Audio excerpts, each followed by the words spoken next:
Hello, I'm Andy Billings. I am a faculty member in the Department of Journalism and Creative Media here at the University of Alabama. I'm excited to talk to you about one part of what I do, which is I do a lot of work in sports, but also a lot at that intersection of sport and social media. Lots of times people think they don't need to know anything about this because these are two things that people always think they're an expert on. I'm an expert on sports because I watch them, because I play them, and I'm an expert on social media because I'm on this platform or that platform. And I spend hours doing both. And so people assume they are experts and don't necessarily take the time to dig deeper into what they need to know. The other pitfall that happens is people assume that their reality is the same as everyone else's reality. I call it N equals one thinking, that you're sampling yourself, and therefore, if you think this platform is the best, or if you think here's how I use it, therefore that's what everyone does, that's where you get yourself into trouble. So what I want to do here for a few minutes is, go ahead and share my screen and show you 10 things that I'd like you to consider about that intersection of sport and social media.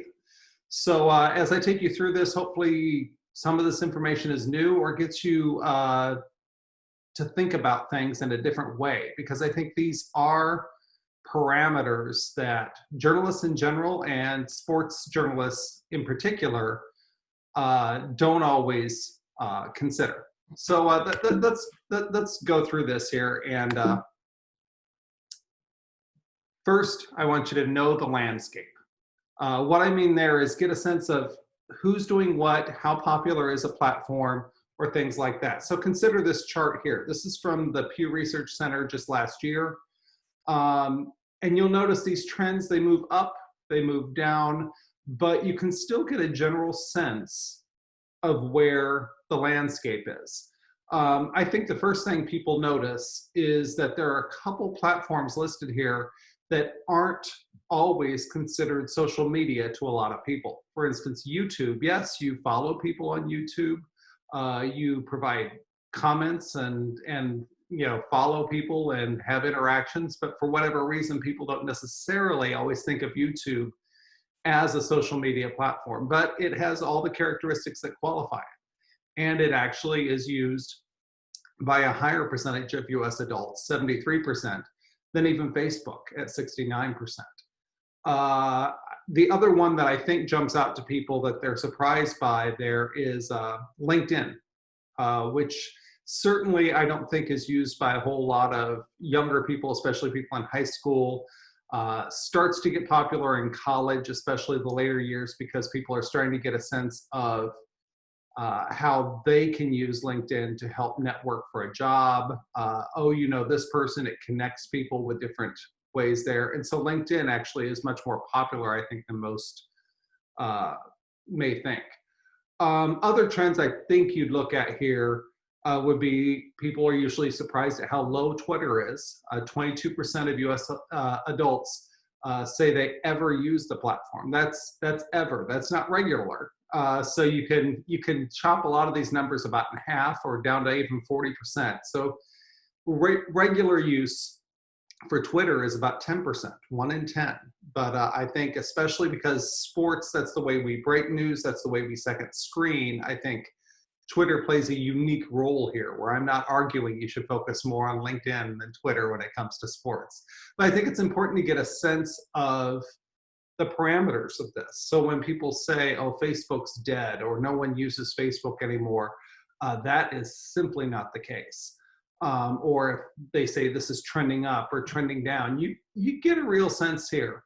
If you're looking at the largest trend line here, I would say Instagram actually is the one that really stands out as a steady, consistent increase.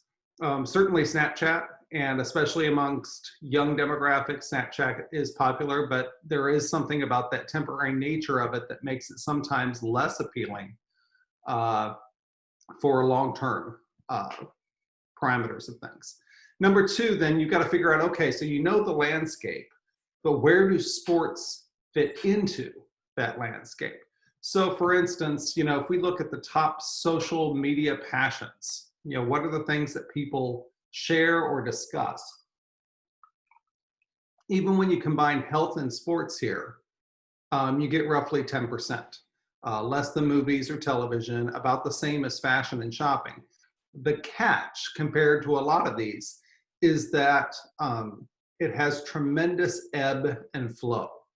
So for instance, on a college football Saturday in America, once again, we're just looking at America, Twitter has about half of its comments that focus on football. So it can peak as much as 50% in certain nations at certain times. Super Bowl can get even higher than 50%, higher than everything else combined, because we have so many people watching it. College football, it's a little bit more scattered because everyone's kind of watching a different game often, because we have so many games on and so many different loyalties or allegiances.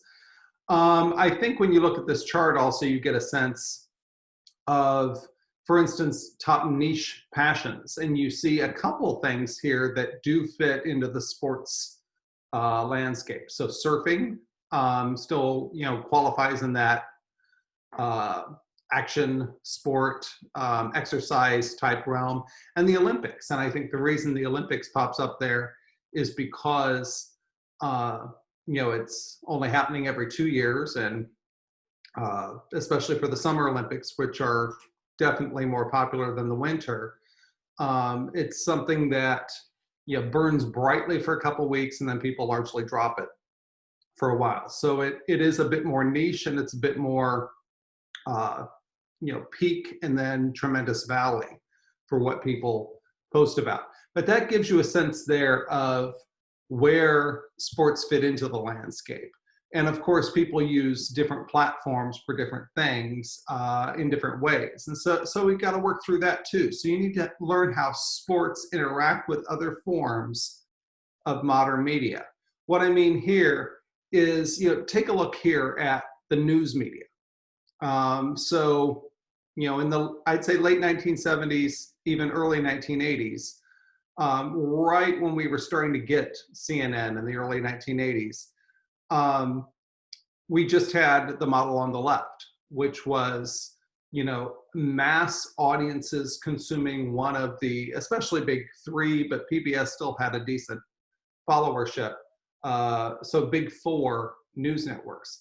Now we've scattered those in so many different ways that yes, still people watch CBS, ABC, NBC, but they also have Fox News or MSNBC or Breitbart or Apple News or things that you see over there. So everyone's splintering. So now when you compare that to, here we go, we'll go back to that here.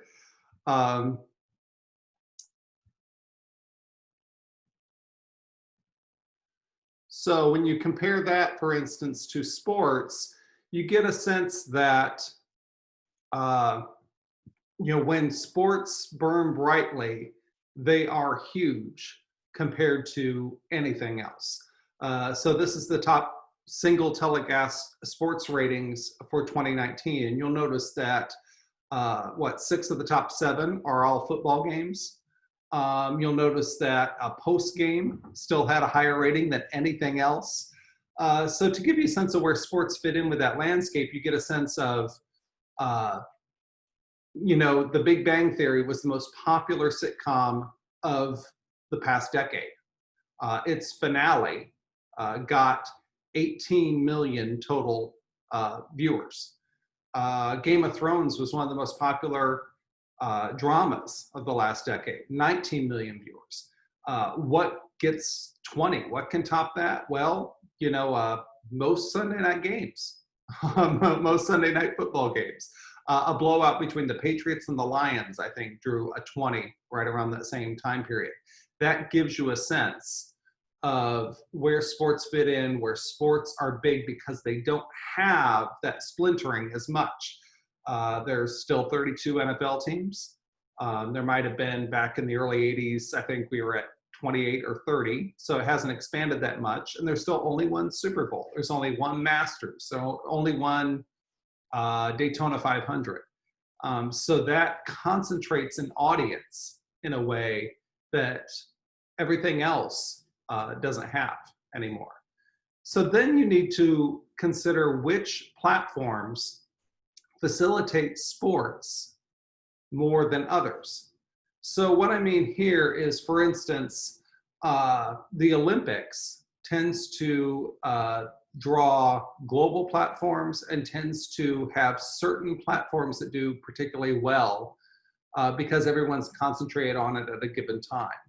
YouTube, Facebook, Twitter, certainly Instagram is part of that equation now, but you get a sense there. Whereas some sports seem to have unique relationships with other social media platforms. So for instance, Major League Baseball is overrepresented compared to its overall popularity on subreddits, on Reddit, because for whatever reason, baseball fans have migrated to that platform in order to discuss their, baseball fanship.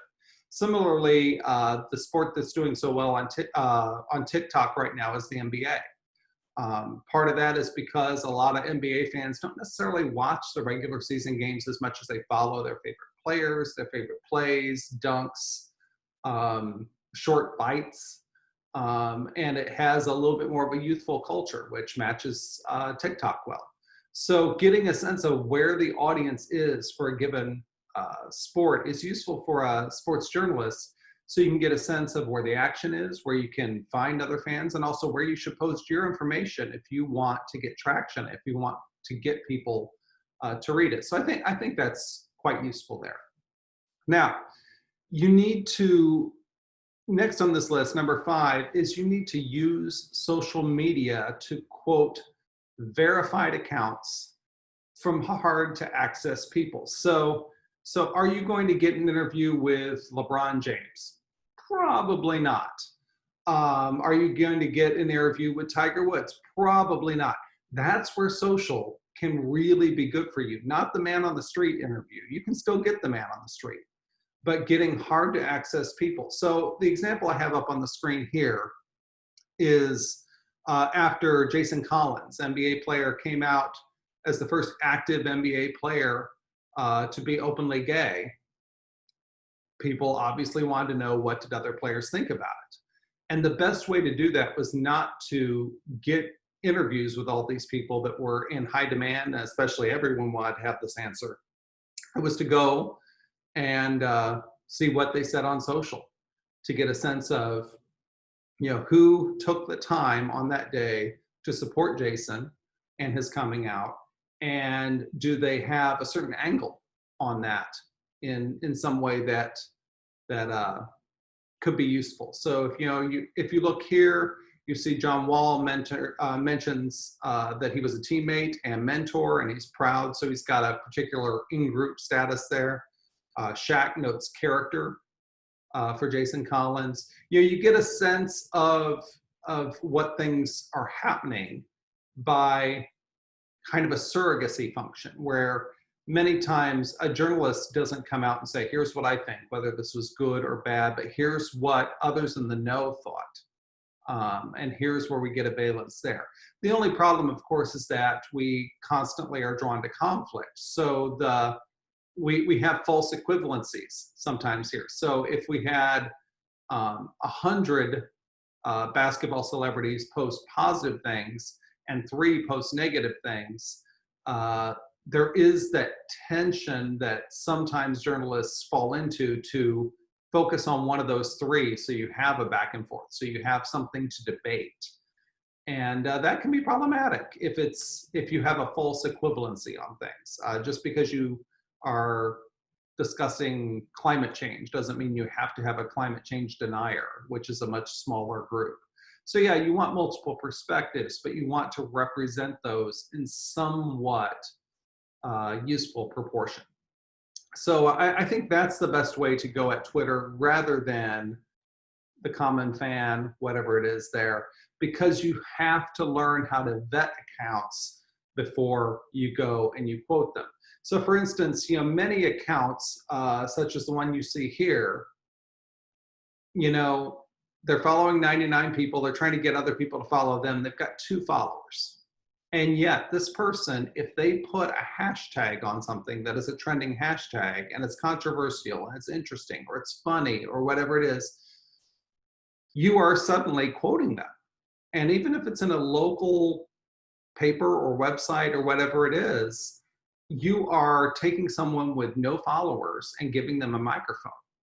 They aren't verified. You don't know who they are. We know people in sports have burner accounts. We know Kevin Durant has a burner account to push back on criticism against Kevin Durant. We know this, and so you don't want to fall into this notion of, not that everyone has to be verified, but you have to be able to look at these numbers, get a sense of, do they have a following? Are they legit? Do they put their face to this in some way? The best analogy I can use is, imagine, all right, we've got an election coming up. And imagine that you could vote as many times as you want. You didn't have to register. You don't even have to say what your name is. And we'll just count up the votes and see what happens. We'd never do that. But here, I'm not saying Blue Lakes MC1 has done this. I'm just using that as an example. Sometimes someone with 2 followers can post 200 tweets on a given topic. And giving that person the ability to vote or weigh in 200 times and having that count as the same post as a person with millions of followers posting once is crazy. And so you really have to be careful with how you vet information. And does this person, A, really exist in the manner they're saying, and B, deserve to have their voice amplified? And that sounds anti-democracy. It's not. It's simply what we do in journalism, which is we want to know who said it. We want to know what perspective they come from, and why they're arguing what they argue. And on social, many times we simply go with, all right, let's check this hashtag and see who is offering the most unique take in that situation. And there might be a whole ton of interesting and truth there, but don't take that as a surrogate for the masses, because we don't know who is behind the masses.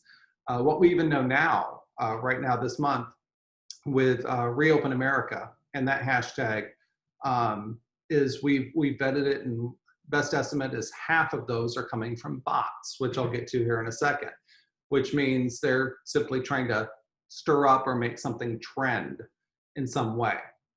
So next I wanted to move to get a sense of what trending or breaking the internet really means in some manner. What I mean there is, I think we talk about that a lot. Oh my gosh, this thing trended last night, or this thing broke the internet with the response, or getting all this internet love, or all this social media hate, or whatever, and you want to at least get a sense. I want you to get a sense of what the metrics are to get something to trend. So let's use Twitter. So first of all, getting something to trend at different times of the day has different benchmarks. So these are approximates because you're competing against everything else. So it depends if it's particularly a heavy or light social media day because of the news out there. But you get a sense of, especially between midnight and 6 a.m., 500 users just tweeting a couple times each, 2 to 3 times each, can make something trend. And so you could get together with your friends, especially, campers or whatever it is, try to get something viral. It's certainly possible. Now, that doesn't mean it doesn't exist. That doesn't mean people weren't talking about it, because they were. But I think many times when we say something's trending, people are assuming much higher numbers than what you see here. Even at peak usage, which is 6 p.m. in the evening until midnight, not even 2,000 tweets often can get you on that trending list. And so once again, that's not even tweeters, which is half that. it's tweets. And you want to be able to separate that out. So get a sense. Get a sense of, okay, when I say something trended, do I really want to say broke the internet? What might have been 800 people who gathered together to talk about this across the country, or found this unique hashtag, or something like that. Get a sense, separate the wheat from the chaff, because many times we talk about a horrible television rating. Only 700,000 people watch the NBA and their horse competition, but that's still way, way, way more than people who might have talked about another topic on Twitter that we're saying broke the internet. So just some perspective could be really useful. Number 8 on the list I have is beware of bots. Now, I'm not saying, certainly we have bots in news. Certainly we have bots in politics. And these are, we have bots that take surveys. We have all sorts of things there to manipulate data, to give us a sense of, a critical mass that may or may not be there in some way. We've had political candidates who have taken the day off the campaign trail and yet doubled the number of their followers in a given day. And we know what's going on there. Those were purchased, and they can be purchased in a variety of ways to make it seem like you have a super large following. Now, sometimes bots will simply follow you as a way to try to get them follow back to get information on your feed about their product, their point of view, whatever it is there. So it certainly happens there, but they can even be bought. If you look at this example here, and there are cheaper examples. If you want 5,000 followers, you can get them for $49. So that's less than a penny a piece. If you want 1 million followers for less than a penny, often very small fractions of a penny, you can get those followers. Social media platforms are trying to fight off that, and they've certainly done better, because some of our most followed athletes and celebrities used to have the majority of their followings were fake. They were fake followers, they were bots, they were false accounts that might be following a couple million people with only a couple people following them. So it's something that you really have to watch for in some manner there. So let me, never sure what happens here on the screen share, but yeah. So let's get a sense of that there and see what we're really talking about in the sports world. So for instance, and this is not saying any of these athletes have purchased bots, but even popular athletes, their followings include millions of fake followers. Maybe they were purchased, maybe they weren't. But you see, roughly 20 to 25% of all followers of these athletes are fake. And so once again, when we say such and such has X number of followers, you have to take off the fake followers. They might have followers who haven't even been on the platform for years, so you're not really reaching them. They just started an account and neglected it, which happens a lot in social. To really get a sense of, and then even those who do go on social on a regular basis still might not see that tweet or that post or that comment because they were sleeping at that given time or scroll past it or whatever people do. So once again, I'm not saying social isn't influential. It obviously is. But getting some sense of perspective and getting the parameters is really what I'm after with this talk here today. So, you can have, here's a before and after on Insta. And so they started with 986 followers. They're following 238. Shortly afterward, they're still following 238. They haven't added any posts, but suddenly they have 93,000 followers. That happens. Where all of a sudden you have 100-fold followers, and you've got to really watch to get a sense of, okay, is there a reason why this person bought or secured a large number of followers to try to give them a chance to have that microphone, to give them a sense of, hey, if this person has 60,000 followers, then they must be popular. They must be speaking some sort of truth. That is not necessarily the case whatsoever. So keep that in mind. A couple more things. 9 I have here is that some journalists use social media for note taking. So for instance, I don't know if you've ever noticed during a football game, uh, what quarter are people posting the least on if they're a sports journalist or something? The answer typically is the fourth quarter, which is usually the most exciting. And you'd say, well, did they get wrapped up in the game? Perhaps, but most journalists don't get wrapped up in the game. Instead, it's they've used the social media platform to give information during the game. And that has become their field notes. And by the fourth quarter, they're starting to say, I've got to use the field notes to create this story that needs to come out pretty darn close to after the game is done. So they're working towards deadline. They've got their notes on social. It's helped people follow the game if they couldn't be there. And all that is well and good. But you need to get a sense of that, to get a sense of how could you advance information and do so in the moment without getting yourself in trouble.